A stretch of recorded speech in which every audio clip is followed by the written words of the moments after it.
It always goes too far. Every single time, the criticism, the analysis goes too far. There are very few people that are looking at Noni Madueke to Arsenal as a fantastic, a groundbreaking, an astonishing piece of business.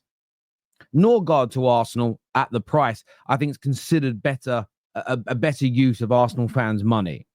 There's no doubt about it in my mind. I've criticised the deal for Noni Madueke. I think Arsenal could have, one, bought better, and two, relieved a little bit, I'd say relieved pressure, not added more pressure to what is going to be a very difficult season indeed for Mikel Arteta and Arsenal, without trophies for 5 years, the pressure to get over the line. I don't need to go through it again because I know you've all seen it. If not, check out the video from yesterday titled Madueke right here on this channel. Banter's fine by rivals. Criticism from the media is fine. But this is now being blown so far out of proportion. Personally, I think it's unbelievable. And one of the biggest telltale signs of this is when, I'll come back to what the telltale signs is in a minute. So stay with us for that. Like the video, make sure you're subscribing and get the bell notifications turned on as well. Now, the criticism is fair in isolation, but let us not pretend like Arsenal haven't addressed a number of issues that their fans would phone into our shows and talk about. Terry, we need a backup goalkeeper. You've got one of the best backup goalkeepers in the league. He really is. There's only a handful of backups that are genuinely better than Kepa as a goalkeeper. We need a replacement for Jorginho. You've gone and got Norgard, who is ever dependable, rarely makes a mistake, Premier League proven in the sort of capacity that you bought him for. Very good availability, knows the league, chomping at the bit to come to your football club. Excellent replacement for Jorginho. The Partey replacement is there in Zubimendi. And I think, still, I'll reiterate this week in, week out, he's being so underrated. I still don't think people have cottoned on, fathomed, grasped how talented this man is and the control that he should bring to that Arsenal midfield. Now, let's put Madueke aside for a moment because we've all given our views and opinions, and it's a poor deal in my opinion. But it's a very good start from Arsenal elsewhere. Gyökeres is highly likely to come. Yes, it's stalled. And this is where some of the crazy criticism has come in. You hear this line all the time. Why have we prioritized Noni Madueke over Gyökeres? Well, one, it wasn't an either or either. Two, you're still going to sign the number 9. Very likely to be Gyökeres at this point. And three, the order of which you sign a player does not dictate its importance or the level of its priority. The only challenge around this is how are you dropping 48 million on Noni, but you're deliberating over Gyökeres and you're trying to get the price down? Well, the answer is very clear and is very simple, and you can use Occam's razor to get there. Berta, Arteta, Arsenal are really happy with the price for Noni. So if you're looking for the logic of what they're thinking, that's it. Now, you don't need to agree with it, but it should stop you from being so troubled. But I've said this for many years about my club, Manchester United, and every single Premier League club when it comes to transfers. The order in which you make your signings doesn't necessarily dictate your seriousness, and it definitely doesn't dictate the priority. Because some deals are just quicker and easier to get done than others. It's the way the world has always been. If the buyout clause exists, if a club's got financial difficulties, if the Club World Cup speeds up a purchase, I'm still seeing Liverpool fans say, no, we'd have got Wirtz without the World Club Cup. Yeah, you would. But the reason you started the transfer so early is because Bayern Munich and City wanted him, and they were going to, yes, you remember that right, the Club World Cup. So it sped up your acceleration of that deal. And I just think it's an absolute nonsense for TalkSport, TNT Sports, the BBC, written journalists to keep pushing this lie to football fans because it confuses football fans and they start saying it and it's wrong. The order of which you sign players does not dictate the priority. In the same way that net spend has never been a part of football other than the media manufacturing it, it needs to go.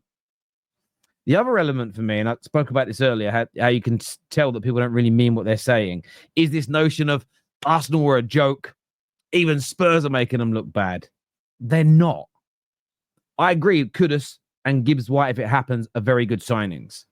But there's no way, barring Kudus, that I think Arsenal would have come into their team. But he can't play on the left. He's not strong there.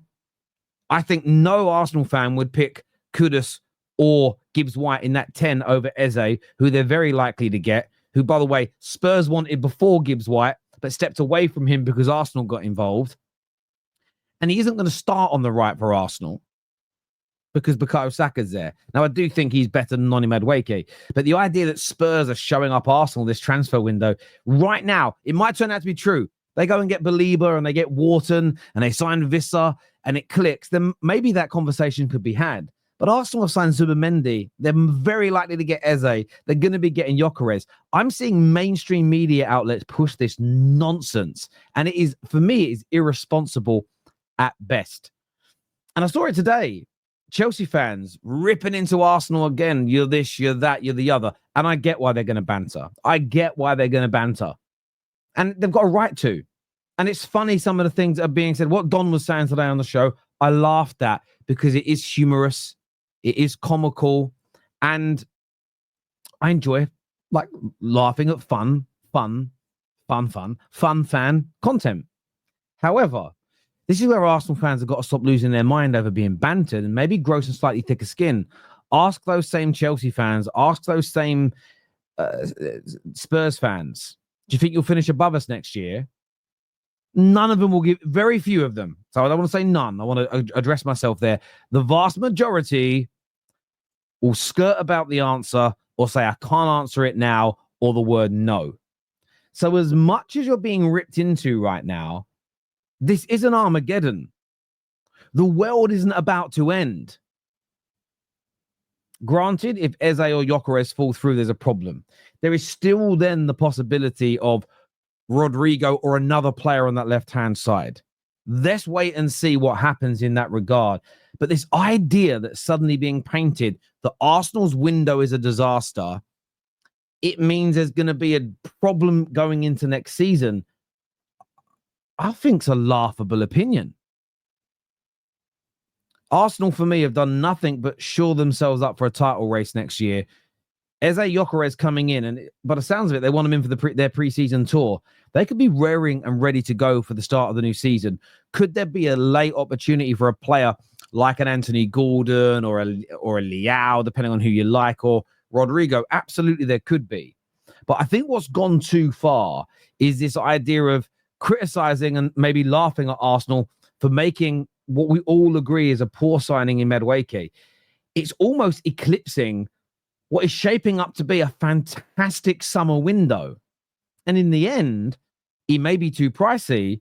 They may have a decent or very good backup to a backup player. So not a very good player, but a very good backup to Bukayo Saka that hasn't existed, along with one of the best, for me, players outside of the top 6 teams in Eze, who I think is going to show Elise-style growth next year, moving into a bigger team. The most deadly striker in the world outside of Erling Haaland, and one of the best controllers of midfield in European football in Zubimendi. Personally, I'm looking at that and I think it's fantastic. Could it get even better? Absolutely. But I think there's a hell of a lot of hyperbole, a hell of a lot of exaggerating here. And in my personal opinion, I get they're emotional. There's too many Arsenal fans that are falling for it right now. But as ever, look, I want your views. I want your opinions in the comment section below. I already know. Don't worry, my admin will delete everyone that says Terry defending Arsenal again, blah, blah, blah. But that's a joke. They won't be defended. Defended, deleted. Until next time, people, take care. Goodbye. God bless. And I'll see you all again soon. Peace.